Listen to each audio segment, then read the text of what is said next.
Hello, people of the interwebs. I'm Funkle. And I'm Bunkle.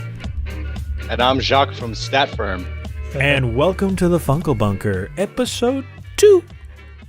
It's really exciting because we are once again joined by the illustrious Water Ninja Frog.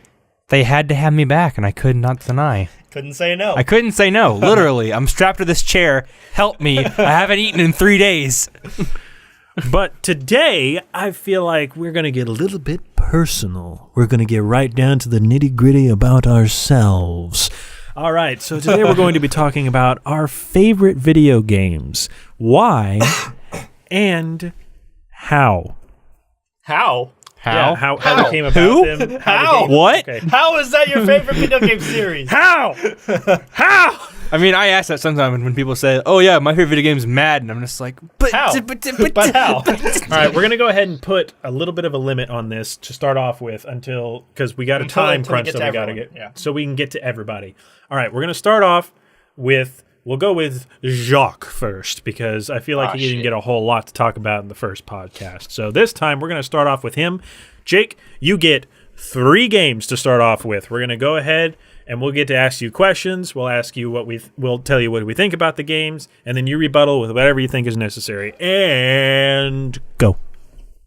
All right. I'm going to start off with kind of I wouldn't necessarily say obscure, but probably a less popular one. One of my favorite game series that I like a lot is Fable. Oh, the first one in particular. That's It really kind of good. gets a little rusty later on, but the first one I played when I was young on the first Xbox. I don't remember exactly what age, but it really struck a chord with me. It's got a nice charm to it. I played that one when I was really young, too. I remember I was at a friend's house, and they were showing it to me, and I was like, oh, fuck, this game looks really cool. He was, like, showing me all the end-game stuff, and I was like, I want this. Oh, yeah. It's got kind of like I really like, it has like a fairy tale type of theme to it, which I really Fable. enjoy. Oh yeah, there you go. Wow. But it's got a really like the humor in it is like Monty Python-ish, which I really appreciate. I really enjoy the British sense of humor, and it really makes me laugh all the time. The jokes are really kind of slapping knee sometimes, but they're fun. Now, see, for me, I'd never played the first one. I skipped straight to the second one and then completely just finished out the third one. And I really liked the second and third one. I've never played the first one. So, I mean, how do you think it compares to the other two? Well, 2 actually, I really enjoy 2 a lot. 2's not as good as 1. I like the combat in 1 more. It's more like a more in line with like the usual RPG aspects than 2. 2 is kind of more of like an action-y RPG. But with 3 is where things kind of go downhill for me. Like the choices in it are kind of weird. Like spoilers if you never played Fable 3, but have like near the end of the game you become king, and they like put you on the throne, and they bring all these choices to you. They're like, what do you want to do with this part of the kingdom? What do you want to do with these people? And sometimes the choices that they call quote unquote evil are the more logical choice, like the choice that makes sense. Because they're like, should we turn this place into a mining area to make money, or should we leave it how it is because it looks pretty? And you're like, well, we need money, so let's turn it into a mining area. Well, then pretty much everyone in your kingdom is like, wow, fuck you. You're literally Hitler. You're the worst king ever. But we need money. We're millions of gold in debt. And they're like, no, we like that lake, you asshole. Which is unfair because there's like this big threat that's coming, so you need money to fight it. So basically what your choices are, you can either be a nice guy and everyone's like, oh, you're such a good king, and everyone fucking dies, or you could be an asshole and everyone lives long enough to say you're a dick. You're welcome. You either die the hero or live long enough to become the villain. Pretty much. Even though you're the hero either way, I feel like. You're right. But this is favorite games, not least favorite. But go on, what were you going to say?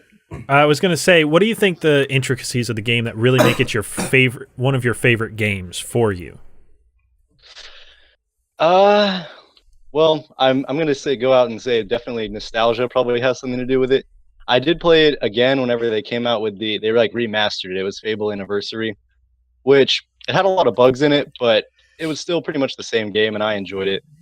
But what mostly like For me personally, one of the things that draws me into a game the most is the world building and the story. Gameplay is kind of iffy. Of course, gameplay matters a lot, but the story and world building can definitely draw me in and let me ignore some of the weaker parts of the gameplay. But I think the world is pretty interesting. The villain in the first one, particularly, I really like Jack of Blades. He's a badass, and he's very threatening and looming. He's always like taunting you the whole time, showing up at random parts and being like, "I fucking made your sister blind," and you're like, "Yeah, I know." Oh, geez. Murdered your family. Yeah. Go ahead. Just saying, I really liked Fable 1. I remember I played it a couple times through as a kid, and I own it on Steam, too. I have the anniversary, and I really liked it. They put it on Yeah. Steam. Yeah, it's on Steam. Fable 1's on Steam. I thought it was an Xbox exclusive. Nope, Steam. Oh, fuck me then. You got anything to add, Mr. Water? No, I never played Fable. I don't know nothing about it. Okay, well then. All right, so I think we're all pretty much agreeing that Fable was a very good game. Yeah, Fable 1. Fable 1 is good. I liked it. So, I can see why it would be someone's favorite game. Yeah, I can definitely see how that could be one of your favorite games. Do you have another one? Yes, I do, actually. Mass Effect 2. We kind of talked about it a little bit in the last podcast. But Mass Effect 2, I definitely think it's the strongest one in the trilogy, which I don't want to say the trilogy as a whole is my favorite, because it definitely has some weaker parts. One's kind of clunky in terms of gameplay. 3, kind of has that whole ending deal that people are upset about. It doesn't feel as open as 2, in my opinion. But I think 2 definitely has the best characters, like the best squad members. Yeah, for sure. Notable ones, I really like Thane and Garrus, and the whole crew really works well together. Oh, Legion especially. Legion's a badass. And I think they nailed the gameplay down with 2 for me. It was the most fun to me. Yeah, because 1 is really clunky. Yeah. And 3 is just like more or less an action game. But in 2, it's like they fixed what was bad in 1 without going to the extreme of making it just a third-person shooter like they did with 3. Yeah, I still felt like tactical in 2. Like I could tell them what to do stuff, and my powers, using them at the right time, mattered. Yeah, definitely. Whereas in 3, you just kind of shoot stuff until it dies. Plus, the story in 2 is... Isn't that a lot of games? You just kind of shoot stuff till they die. Pretty much. Yeah, you're right. It's how you shoot the things till they die that matters. And then the story in 2 is really cool, because it's like, you're building up this team to go basically on a suicide mission, right? If I remember correctly. So I don't know, it just feels like kind of badass. Yeah, there's definitely a whole, there's urgency to what you're doing. And, you feel like you're, everything is at risk. Because you're like, well, these Reapers are coming. They're not very cool guys. And they're going to, destroy everything. So you should probably stop that, even if it means we're going to die. So there's always, there's kind of a somber... It's kind of similar to Majora's Mask, where there's kind of a sense of gloom the whole time, where you're like, fuck. Yeah, it's always foreboding. Probably. Yeah. We're probably all going to die, but maybe we'll be able to pull out a fast one. Crank one out real fast. Yeah. Save the day real quick. Here we go. Oh, yeah, for sure. But yeah, definitely Mass Effect is a game series that I feel like is near and dear to a lot of people's hearts, even though it's got some definite hiccups throughout it.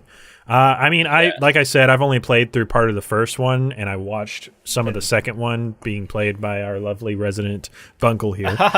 But 2 for is the most worth part, playing then, I would think. For the most part, I will say the one thing that stuck out for me in that game, which I know for a lot of people it's going to sound really stupid, which maybe I did play the second one, I'm not sure. Anyway, I liked the rover. I liked driving around on the rover. They made the rover a lot better in the second one. And I just thought it was a lot of fun. I know it's kind of trivial to the rest of the game, but I don't know. I feel like the rover was a lot of fun for me. It just drove around and you got to explore and find new stuff with it, and just in general be awesome. Yeah. The main appeal to... Go ahead. Then again, that's just kind of also playing into the part where, my favorite part of Kingdom Hearts games is the gummy ships. And the gummy ships are my least favorite part of Kingdom Hearts. At least in the first one. Same the first here. one's got it. In all of them. I wish they just got rid of it. And it's only in 2 games. If it's in 3, I don't want it. But anyway, we're getting off topic. So Mass Effect 2, one of your other favorite games. All right, let's go ahead and get to your number 3 favorite game. All right, number 3. I think I'm probably going to go with Paper Mario and the Thousand Year Door. Oh my god, that That's game a good is so fucking I good. never played it. I had it on my GameCube. That was the shit when I was a kid. Oh yeah, That was I just played it through it definitely. recently. I need to play through it again. I was playing through the first one, the first Paper Mario for the Nintendo 64, and it was good. But I was like, man, Thousand Year Door though. The part where you're on the train, that is my favorite part. Of the whole, it's so cool. You're like it's a Mario murder mystery. You're like, what? For sure. That'd probably be a game I pick up if they do release GameCube Virtual Console on the Switch, which needs to happen. You should. Yesterday. Yeah. But yeah, that's definitely. I played Mario: The Thousand Year Door. I never finished it. That's going to be a theme throughout this whole thing. Is I played games doesn't mean I finished them, and I thought it was a really good game. It's not because it wasn't a good game that I didn't finish. I just get bored with games sometimes, not because they're bad, just because I get bored. Honestly, I do the same thing. Some of my favorite games I got bored with halfway through and had to come back and finish. Did you even finish Sun and Moon? Yeah. Yeah, I finished Sun and Moon. Okay, that's not you weren't who I was thinking of then. I know someone who didn't finish it. But what are some of your favorite parts about Thousand Year Door, Jake? Well, the easiest thing to talk about would probably be the combat. I think the combat is really I really enjoy RPGs, and it definitely it's got this, the action commands. Is that what they're called? Yeah. Where you have to like press A at the right time to counter things and such. Quick time events. I enjoy that because I think it makes you feel more involved with the combat. Whereas honestly, sometimes when I'm playing like a turn-based RPG, I'll get kind of bored. You're just kind of picking the power and go. Pick the power, go. Hit. Oh, he didn't hit. Oh, who cares? Right. But like with Paper Mario, sometimes if you want to counter a move, which can be really like dire against certain bosses, like you have to really be paying attention and watch for that perfect frame to hit A. Oh yeah, for sure. And the story again, I know I mentioned the story a lot with the games I was talking about, but I enjoy the story and the characters in the Thousand Year Door a lot. They're all really charming and they're easy to get attached to, the companions. Yeah, which is sorry, go ahead. Oh, that was all. What were you gonna say? Which is surprising for a Mario game to me, honestly, because story is never a Mario game's strong suit. Right. It's always like the Bowser kidnaps the Peach and you gotta go whoop his ass. Which I feel like is why they put it in the Paper Mario universe. Yeah, because it fits. The story is so good. Mario doesn't talk, but all the companions, like Jake said, you get attached to them, and you like certain ones, and they're all different, and they're not just like, oh, I got a Goomba companion. They got stories. Paper Mario storybook. Bam. That's why it's a story-driven game, because they're paper. Get it? Because it's like a book. Okay. Oh, yeah. All right, so your top games that you've talked to us about today are... List them off first again, because I've forgotten. Number one was... crap. Now I forgot what number one was, Fable. too. It was Fable. Fable. Okay, yes, I got it. Fable. I've been refreshed. Fable. You've got Fable, Mass Effect 2... 2 and Paper Mario, Thousand Year Door. Yep, Perfect, that's right. Perfect. All right, There so you go. that's cool. All right, Oh, yeah. so let's move on to our very, very special guest, Water Ninja Frog. I'm special. Yeah. Oh, Very special.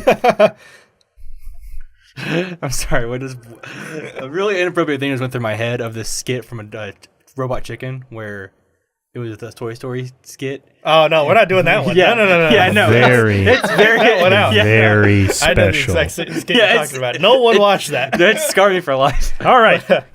Let's go ahead and move on to your top 3 games and go. Well, my top 3 games, it's kind of hard. Obviously, for the longest time for me growing up as a kid, I didn't own a full-on, like my own home console, like a sit-down TV console, till the PS3. I was strictly all we could afford was really the handheld games. We had a family Wii, but I didn't really play a lot on it. It was it. But I was always we could afford the Game Boys. They were easy, they were cheaper, and I always got Pokemon. I remember specifically when I was 5, which Pokemon is as a series is my first answer, because I remember specifically when I was 5 going to Walmart, and my dad got me and my 2 older siblings each of us a Game Boy Color. And I got the specific one that had Pikachu in it, and his little cheek was the power button light. And I got red, and that's how I learned how to read, was playing Pokemon. I have a special edition Pikachu Nintendo 64. I know. Yeah. I really, Cheeks light up when you turn it on. It's pretty cool. Sorry, continue. And that's like one of the reasons why I've kind of like cherished it, because I didn't get the full experience going up to Skizzy. I only had the core games. I didn't get to experience any of the side games that I'd experienced recently, like Pokemon Stadium 1 and 2 on the N64. If I would have had that, I would have like been amazed, but I didn't. Specifically with Pokemon, also like one story that's why I love it so much. It got me out of bullying in elementary school, because at our school, this bully would always use the jungle gym as his gym, and if you could beat him in a match, he wouldn't beat you up. But he kind of cheated a little bit. His team was broken, and no one like at my school would actually train. It's like, oh no, my Caterpie died to your Blastoise.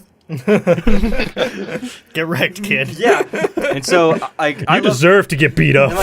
I didn't hang out with friends a lot. I only had friends over once a year when I was growing up, like up to my house. So I was home alone a lot.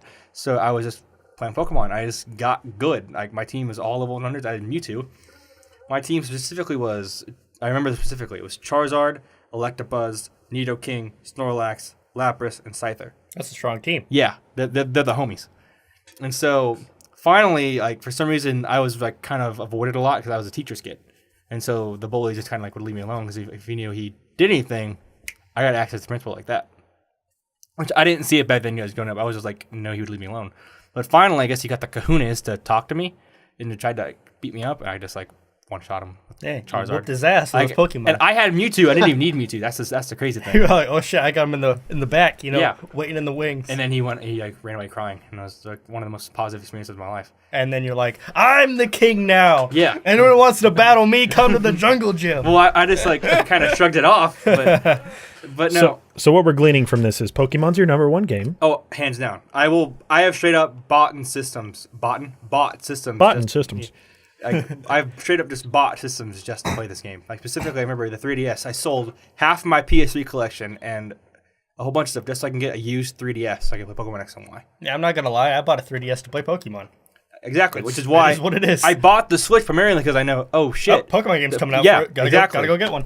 And of course, Breath of the Wild was a nice bonus, but we'll get to that later. But just like every time in my life when I've been, because I'm not joking, until like I played Assassin's Creed originally on the 360, because I had a 360 for a little bit first, but then like the PS2 was truly mine. Pokemon was almost literally all I played, besides some like random GBA games like Jackie Chan, the TV show. I remember that little Game Boy game. Oh man, that's fun. But like even when I was constantly bullied throughout like growing up, because I'm in 5th grade, I'm in 6th grade, I'm in 7th grade. Why the fuck are you still playing Pokemon? Even now, my dad still makes fun of me. He's like, "You're wearing a Pokemon shirt. How old are you?" And it's just like, and I've gone back and forth where I would put it down, never touch it again, because like, you know what, people are right. But then like, I see, oh shit, like I'm making a new Pokemon game, and then I get hyped about it, and then I just have a lot of sentimental memories attached to this series. Don't let the world tell you can't play Pokemon. Exactly, and and when I was a sophomore in high school, that's when it finally hit me. Like, you know what? I just don't give a fuck. Yeah, fuck these guys. The people, even today, the people at my job make fun of me. They're like, "Oh, look, he's got a Pokemon wallet," and I'm like, "Well, sorry for liking what I like." Exactly. Like it's just like one more memory I never remember specifically. It's like I cherish forever. It was when Diamond and Pearl first came out, and the DS was a brand new thing. And last two Pokemon games I ever played, by the way. Yeah, well, I know. They're about to remake them too, so you better get a Switch. But we couldn't afford it at the time, and I didn't really realize it then, because when you're that age, you don't. Sorry. You don't take into consideration the fact you just know that everyone else has one and you don't have one. And so it was around my 11th or 12th birthday, and my parents were making fun of me, saying, "Oh, we didn't get you shit. We're gonna go to Sonic, and that's it." And I was like, "Well," I was like pretty upset because like you guys like were being really rude to me. They were making fun of me those whole time, saying we wouldn't get you one anyway, because they know I wanted one. So we went to Walmart afterwards to get groceries, and I was so mad I just ran from them. I was like. I was so mad. I went to the game section, and this is back when Walmart had those demo consoles like right in front where you could buy the games. Where you they could still do. Play. Yeah. They still have those? I don't know. Maybe not. They have a Switch you can play and play it. Oh, okay, yeah, but not in our Walmart. Oh, okay. Like I remember specifically, like they had like it was right attached to the glass door. This DS with this like demo copy of Diamond and Pearl. I was just playing that because that was the best I could get. I would constantly ask to go there just to play the demo. And I was so sad. My mom actually bought me the guidebook, and I read the guidebook before I played the game. Like, look at all this cool shit I can't play. I think Jake said that he did that with World of Warcraft. Yeah. You're like, well, look at all these guidebooks for a game that I'm never going to get to play. And then I remember specifically, I was like so absorbed with it. I just heard my dad's voice going, well, which one would you want? And I remember all they had was white. So I said, the white one. That's all they got. So my dad just said, that one. And then I paused, turn around, see the employee getting the DS in the game out of the thing. And my little brain just like going back and forth. I literally fell on my knees and cried. I was like so overwhelmed. It was like, my mom goes, it's just a DS. I'm like, you don't understand. You don't get me, Mom. See, I don't have a deep emotional connection to Pokemon like you do. I went from Gold to Ruby, then to Diamond and Pearl and stopped. You never played Gen 1?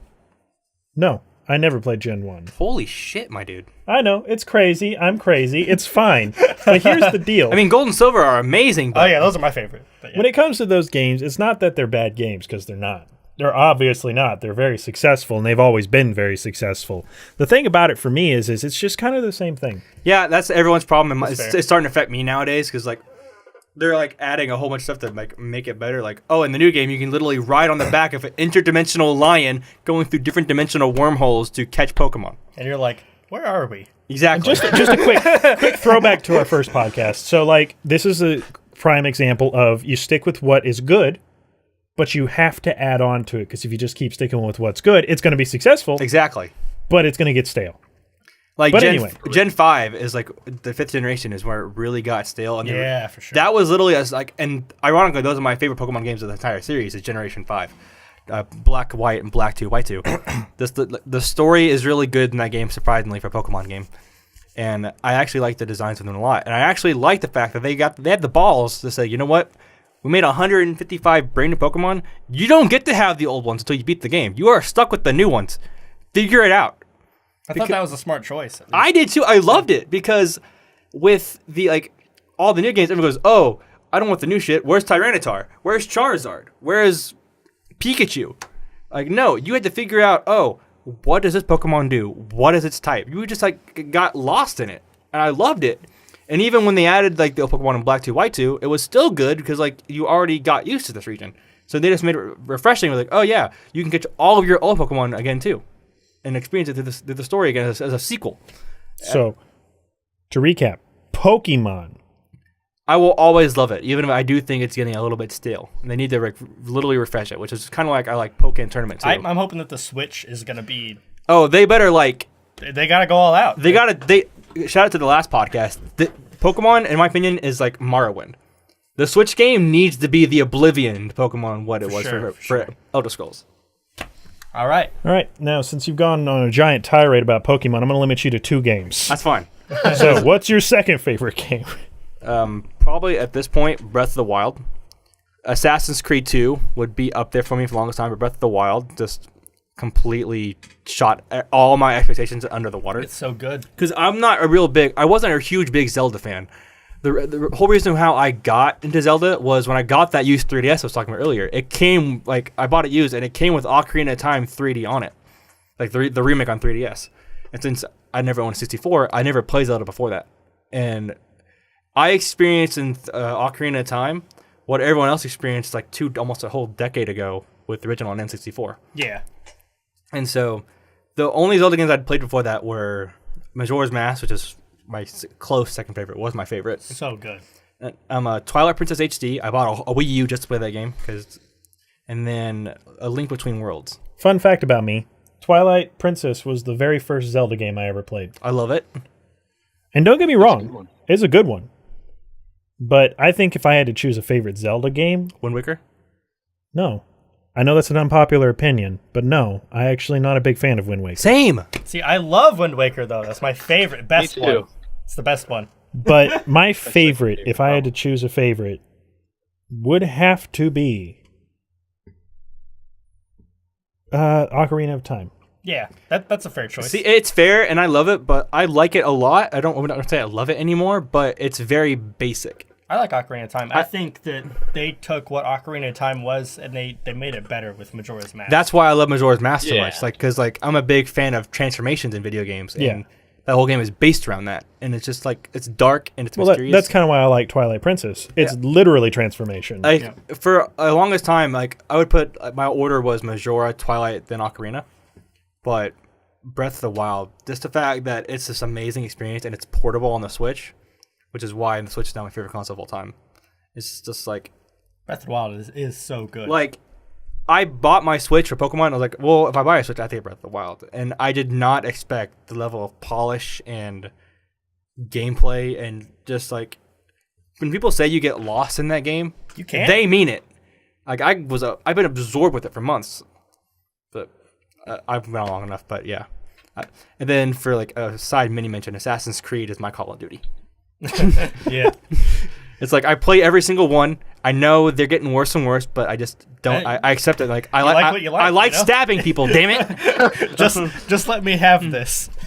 All right, well, that was very insightful into the world of Water Ninja Frog, and I really appreciate that. I didn't mention Kingdom Hearts. Holy shit! Wait Well, for it. it's too late.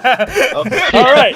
Well, I guess that is a good segue and brings us right to Mr. Bunkle himself. Let's go ahead and go. Hello, I am Bunkle, and let me just tell you, my favorite game series is Why do you Kingdom sound like Hearts. you're in an Alcoholics Anonymous meeting? Because Hello, my I name is have to Bunkle, say and today... Because that's how you have to say it when you like Kingdom Hearts. Because they're like, well, they either go, wow, you're a fucking kiddo weeb piece of shit, or they go, what's Kingdom Hearts? And you tell them, and they go, oh, wow, you're a weird weeb kiddo piece of shit. Like is that Mickey Mouse with the animu? Yeah, they're like, wow, you're like the Mickey Mouse games, and you're like, it's got an okay story. I don't know. It's Okay, honestly, let me just tell you why I like Kingdom Hearts. It is the story, and that's why some people don't like it. It has a weird, confusing story, but they just make it work. I don't know. For me, they get into a lot of it like, wow, your heart and friendship is gonna kill everyone, and I love it. I don't know, it's so dumb, but it's so good.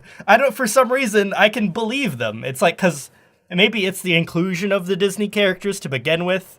Because like in any other game, I'd be like, this is dumb. I don't know, but it's like the fact that there's that Disney feel in it, and you know that feel you get when you watch the Disney movies, Yeah, right? everybody loves Disney. Yeah, they're all like, oh, you win with the power. It's like the story is a more confusing Disney movie. That's kind of what it's like to me.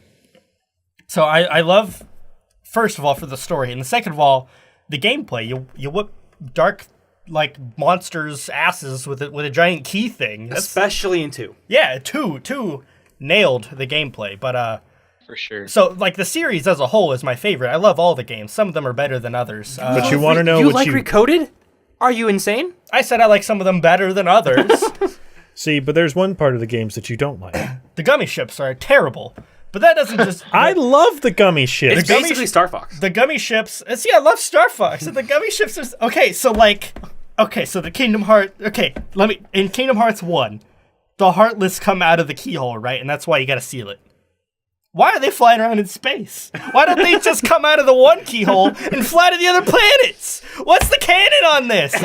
I'm confused. You know that Tetsuya Nomura does not give a He single doesn't give a fuck. He doesn't have to explain it. That's the whole thing. The reason I love the gummy ships, and I know that you aren't a big fan of them, and I know Jake isn't either, but the thing is, why I love the gummy ships so much is because you can literally customize it any way that you want. I think they did it well. I think it's just a personal thing. I don't think it's bad. See, like, I would do these things where I'm like, how can I do this with destroying the most shit I possibly can?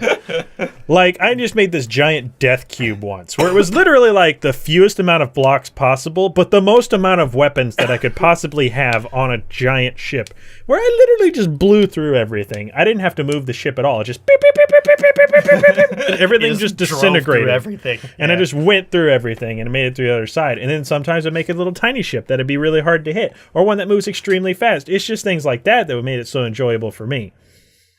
So, the series as a whole is my favorite, but Kingdom Hearts 1 is my favorite Because the story is the most impactful for sure. I agree. Finding Kyrie and having to like leave her, the very end scene where you're like floating apart and you're like, I'll find you, and she's like, Sora, remember me. I'm like, oh my god, out of the 10 times I've played this game, it gets to me every time. I feel sad for days afterwards, let me just tell you.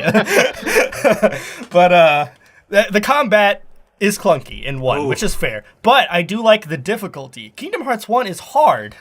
Especially at the end, that game is fucking hard. I don't know. Maybe it's just me. But I agree. But fighting those Ansem fights at the end, difficult.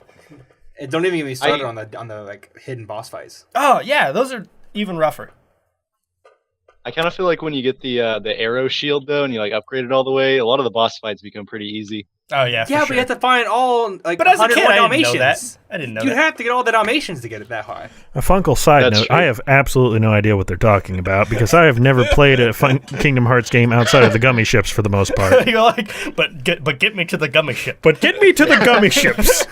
But I do think the combat is the best in Kingdom Hearts 2, for sure. Yes. And I do like. I agree. What was the new one that came out? 2.8.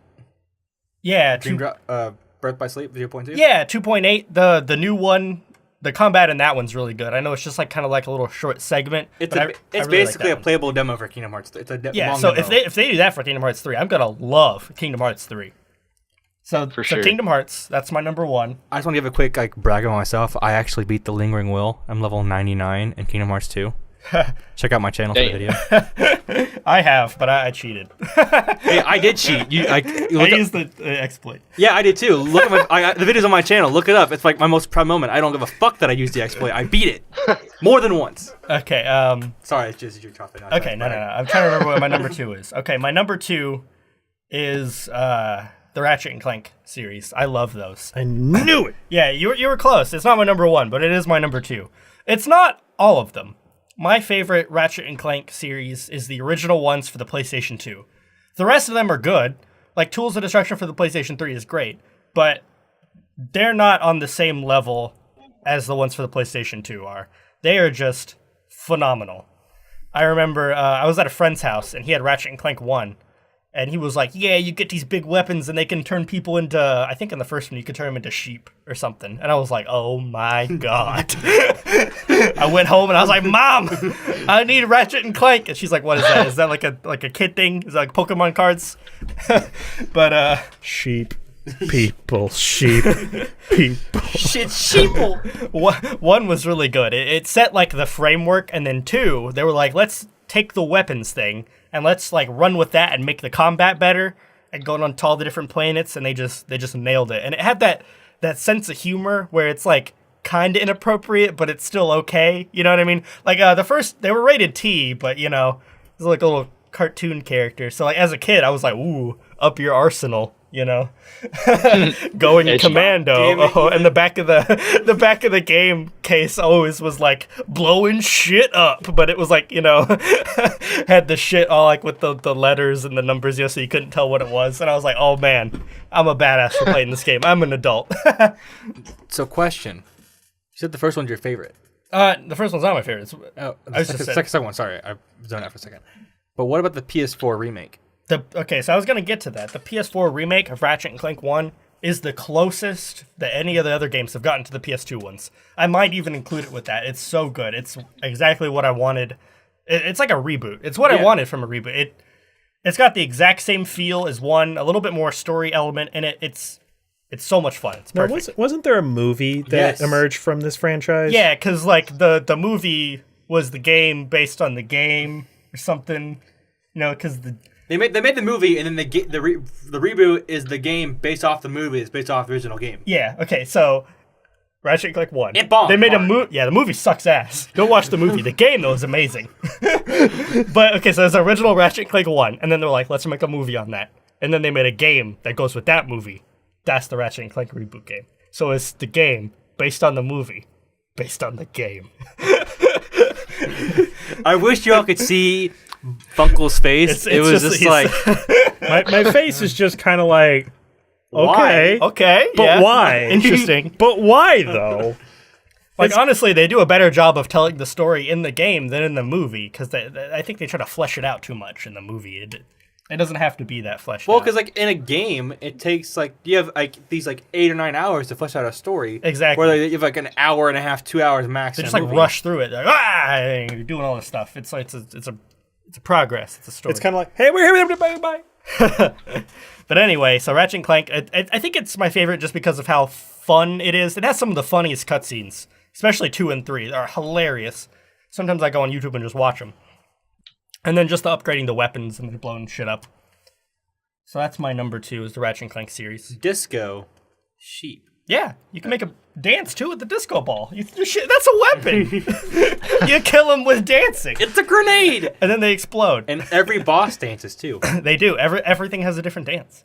Okay, so my number 3, and this is gonna go like a complete 180. Dark Souls. I like Kingdom Hearts. I like the Ratchet and Clank, and I also like to Dark Souls. Fucked in the ass by Dark Souls. I just love Dark Souls because of like the world and the atmosphere. It's so dark and dreary, and you never know what the fuck's you're going right. This on. is a complete 180. Yeah, and you never know what the fuck's going on, but like in a good way. I don't know. You're like, I'm lost, and like big shit's happening, and I'm doing things, and I'm going places, and it's destroyed as fuck, and You always feel like you got something to work towards, though. exactly, you're headed somewhere. You can usually like see it off in the distance. You're like, I'm going there. And it's amazing too, because like those games like Destiny have very minimalistic story. Yeah, and people are obsessed with them. But you don't need the story. Exactly. You don't need it's to. It's impressive. all optional. And the fact that you can play the game and kind of know what's going on and what you're supposed to do for the most part is pretty amazing to me. And the fact that there's so much lore bundled into that game, just that like you could play the whole game and not even know it, is kind of interesting. So I like that part of it. And plus I just like the combat. It's very rewarding. It's hard, obviously, but it's not unfair. I know people have talked about it, but I don't feel like I died because the game was like, oh, well, this enemy has more health, so let's crank that up. Honestly, I feel like it's a game that really tests your playing abilities. It tests your patience, it tests your strategizing, it tests how you can build your character, and it tests who you are as a gamer. I know that sounds really profound and deep, but it's really not. Yeah. But basically it's like, oh, I got too greedy there, so I died. Or I didn't build this right, so I can't do what I need to do here. Or it's like, I need to strategize this out a different way than just running straight on and head on. It's never I die and I'm angry. I mean, I get angry. Well, everybody gets angry. Yeah. But it's like, I know what I did wrong and I can work on it. Whereas some games, it's like you just die. It doesn't matter what you do. You just get lucky that one time you win. You're like, I'm never fucking playing this again. Yep. Now, would you include Bloodborne with that? I love Bloodborne. I would include Bloodborne into that. Bloodborne is one of my favorites. Now, what about Demon Souls? Demon Souls is the very first one that I played. I played it before even all the Dark Souls games came out, and it's not as good as Dark Souls, well, I would obviously. say. But I don't think it's... If people have the stigma that it's bad, it's definitely not. If you like Dark Souls, I feel like you're going to at least enjoy Demon Souls, for sure. It's a little bit older, obviously, so, you know, but the combat is literally the same. You know, it is what it is. You're going to like it. All right. So those are my 3. All right. So that's going to bring it down to me. I hate all video games. Goodbye. But no. Okay. So when it comes to me, and people who know me in real life know about this thing that I have, where when I play video games, I play them, and then I never play them again. And that's just how it is. I play through an entire game. I love the game, but I'll never go back to it. And I know that about myself. But there are those certain games that I will always go back to whenever I don't have anything to do and I just feel bored and I'm like, I don't have anything to play. I know the games that I would go back to and play, and those games are as follows. Number 1, and everybody knows this about me. Everyone on the entire planet. Wait. No, no guessing. I know exactly what... No, shush. My favorite game on the entire planet is Banjo-Kazooie. I was going to do the whole... You don't do it justice. Get out. Anyway, so when it comes to Banjo-Kazooie, I know there's this whole thing about where they moved forward after the Nintendo 64 and made Nuts and Bolts and then Ukulele and all those things. And they're like, oh, the game is and a spiritual successor. And it's like, no, listen, the game died with Nintendo 64. And that's fine. I am okay with that because the way that they packaged the first two games, Banjo-Kazooie and Banjo-Tooie, into the Nintendo 64 is what makes it so good for me because I'm a nostalgic person. I like older things. And when it comes to that, Nintendo 64 is about as old as you can get without it turning into complete poop. So, that's true. I mean, well, not to an extent, but yeah, I know what you're saying. But when it comes to 3D open world kind of stuff. Yeah. Anyway, Banjo-Kazooie is probably one of my favorite games, not just because of the challenge that it poses you as you got to find things on your own. And back in the day, you couldn't just look it up and figure it out. You actually had to figure it out. Yeah, I miss that so much. And if you couldn't figure it out, well, sorry, buddy, you're not finishing the game. And that just felt like a whole lot of more accomplishment to me. But I also genuinely cared about the characters. And they didn't say anything besides, and, the occasional things that would go around in the background, and the characters all had their great voices too. Just the witch going things like that. Yeah, that's pretty good. And the music in the game and things like that is what really brought it together, and is what makes it such a nostalgic thing for me. And because it was one of the very first games I ever got on the Nintendo 64, which was my first console. You gonna say something? I have a question. What? So, much like what happened with me in the Crash Bandicoot franchise with the remakes being amazing, that's the only version I'll ever go back to. If they remade Banjo-Kazooie, didn't change anything in the gameplay, just made the graphics modern, would you still play it, or would you, veto it like the Bloody Plague? If I have to be 100% honest, I don't care. I mean, one way or the other, I'm going to love the game. As long as they literally change nothing about it and just upgrade the graphics, it's not going to matter to me either way. Because if the gameplay doesn't change, then the game hasn't changed at all. And why would I pay more money to just play something I already have sitting in my cabinet on my shelf? Fair enough. It's true. And the game is going to be just as good either way. Now, the thing about it, whereas what you're talking about still changes the game. Because even if they were to reboot it on a modern console, it would still change. And I bet you $100 you guys can't guess why it would change if they literally changed nothing in the game. I'm ready. The controller. Oh, sure, they'd map it to the Xbox controller instead of... They'd map it to the Xbox controller or a PS controller or a Logitech controller or a Steam controller or something like that. It would be Xbox because Xbox owns it. Yeah, I know, but they're Microsoft and everything works on the PC. Okay, PC Master Race! Anyway. So when it comes to the Nintendo 64 controller, that is 50% of the challenge. That controller is balls. Fair. That Fair controller is horrible. But it also adds a challenge to a game that normally wouldn't have a challenge at all. If you just had a regular controller playing the Banjo-Kazooie games, you'd be like... 3 hours done. I'm done. Yeah. Because you wouldn't ever run into any enemies, because it wouldn't be clunky at all. It'd be really smooth. Because the game itself is so smooth. But the controller is what makes it hard. Because you got that stupid little joystick, and you got to move the camera around. Exactly.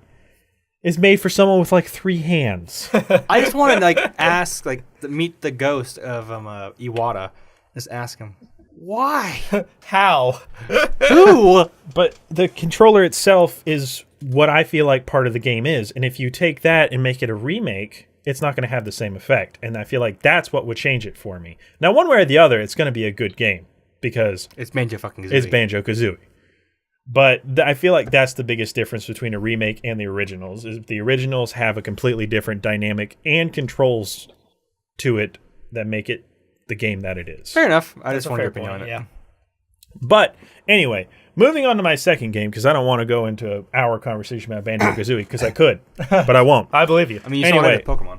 So we're going to go ahead and take a giant leap in technology and go straight on to Fallout 3.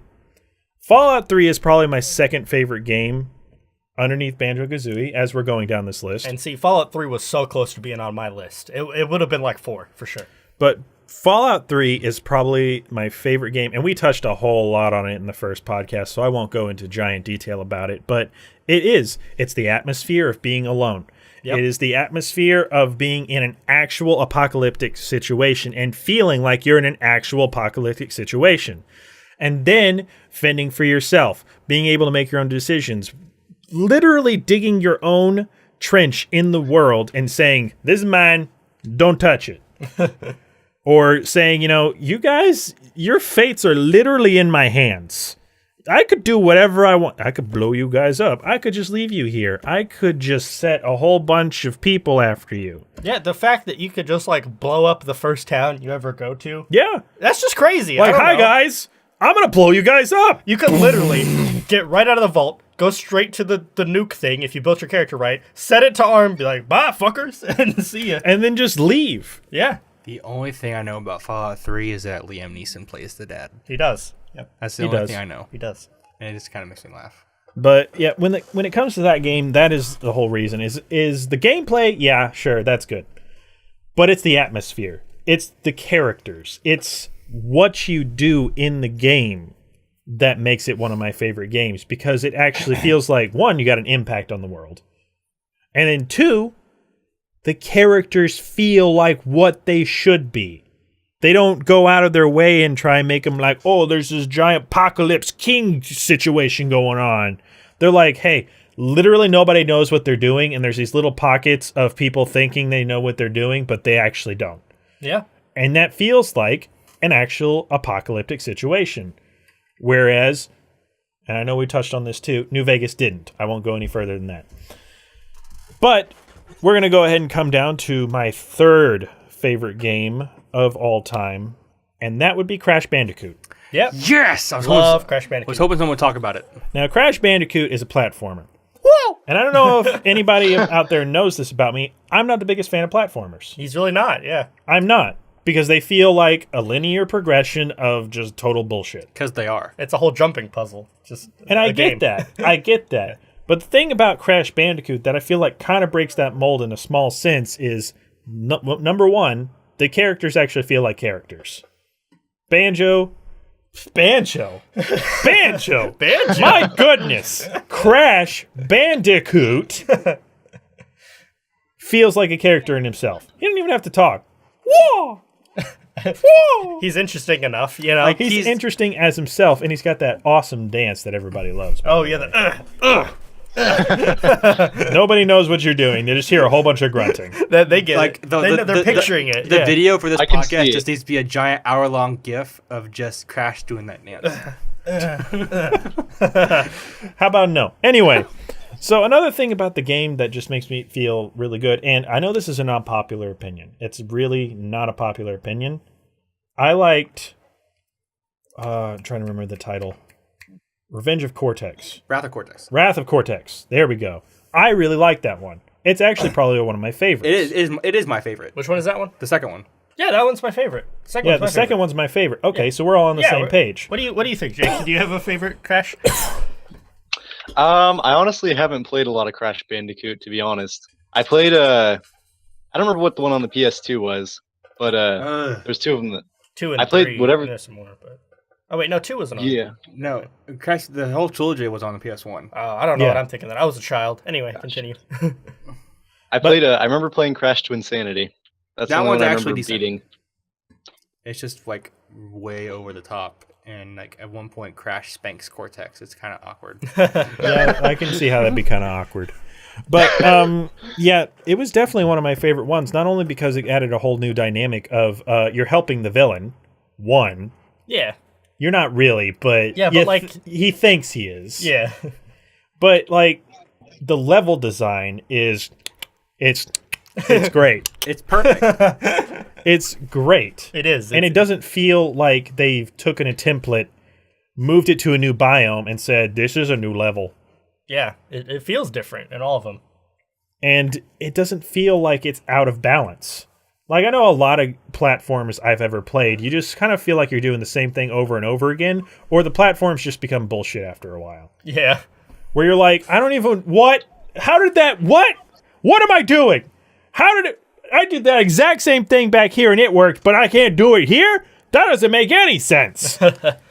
My only gripe with Crash 2 is those fucking jetpack sections. Honestly, I like the jetpack sections. To me, they were don't mind clunky. them. Yeah. And it made it even tougher because I platinum Crash 2 in Twinsanity. Or not Twinsanity, Insane Trilogy, the remaster. And just those fucking time trials. I never really got into the time trials, and maybe that would sway my opinion a little bit. Well, because they're not in the original. They're only in the remaster. I feel okay. I'm thinking of the bonus stages. Yeah. I'm thinking of the bonus stages. The bonus stages I never really did because I think that would have brought my opinion of the game down a little bit. They are hard as balls. Well, because they're hard and they're there for the extra challenge, and I didn't want the extra challenge when I was playing the game. I just wanted to have fun, and the game was just pure. It was that. It was pure fun. There wasn't, you have to do this, you have to do it like this, you have to do it like this, you have to do it like this in order to get the full experience of the game. It was literally, those things were there for the added challenge. That's it. They didn't add anything to the game. They didn't take anything away from the game. They are just there to be an extra challenge. And I like that about the game because it's there for pure fun, a little bit of challenge if you want it. Yeah. To where it could be a kid's game or it could be an adult game. Yeah, that game does that really well, I think, you know. And it balances out enemies and combat. And combat, I use that term loosely in The Crash. spinning. The spinning and jumping.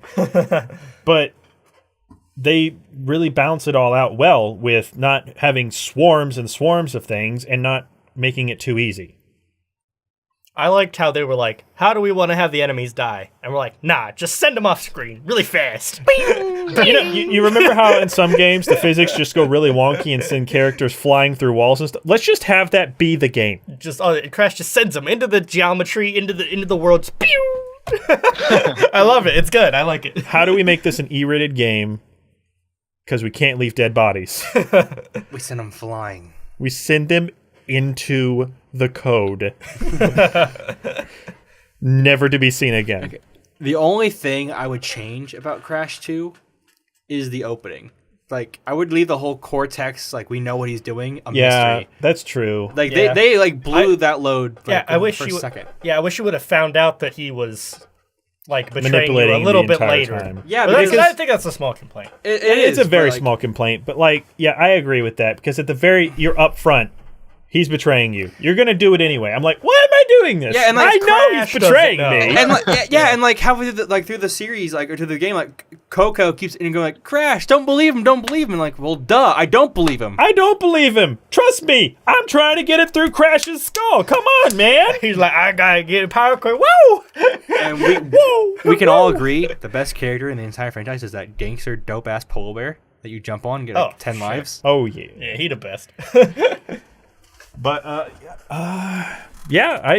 that pretty much covers, I think, all of our favorite games for the most part. Yeah, I mean, does anybody have any honorable mentions that they want to I would throw out there? For me, you guys talk about Crash Kingdom Hearts, but I would throw in Infamous as there as well. Okay. Yeah. Yes. I played Infamous is awesome. It is, like, especially like with the lightning powers in the first two games, and like in the second game, in the third game, you're literally just like Rogue from X-Men.